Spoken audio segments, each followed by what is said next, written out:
So this is Roger Rose. I've been asked to take 4 minutes and talk about a person from church history where I'd like to hang out with them or travel with them for a time. And so I decided to come in and try and get inspired in the museum here in the temple.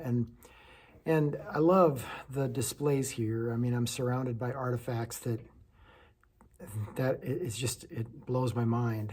Behind me, probably one of my favorite displays is the display related to David Smith.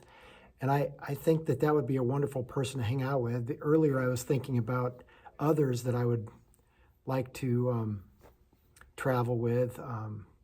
Orrin Porter Rockwell came to mind. I think it'd be interesting to just watch him from a distance. There was a moment where I was kind of thinking about Increase Van Dusen. He'd be kind of an interesting character to travel with. But I think I've settled on Alma Blair. And I know Alma Blair is less of a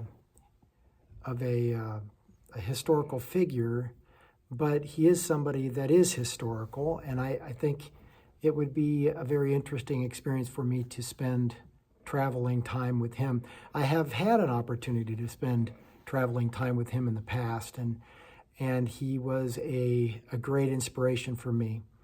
And I recall probably the most important moment that I ever shared with Alma Blair was across the street from the Red Brick Store in Nauvoo as a young 19-year-old person.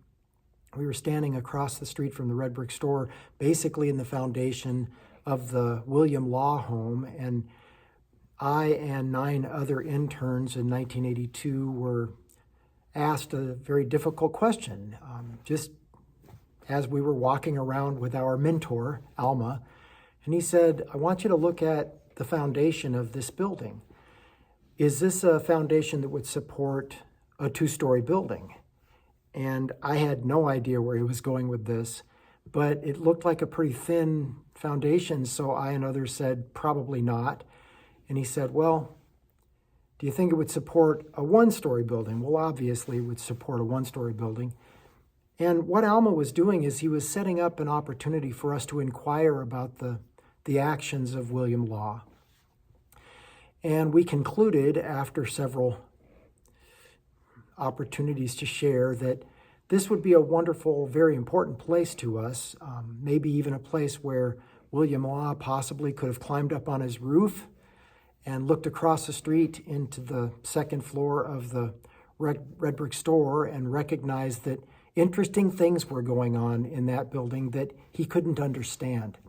And that in itself may have led to his disaffection with the church and his desire to try and stop the leadership from doing things that he disagreed with.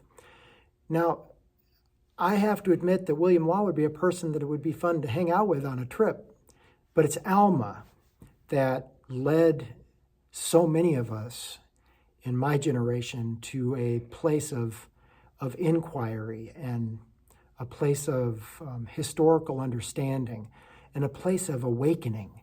And I appreciate him, and I praise the things that he did for me and for so many others.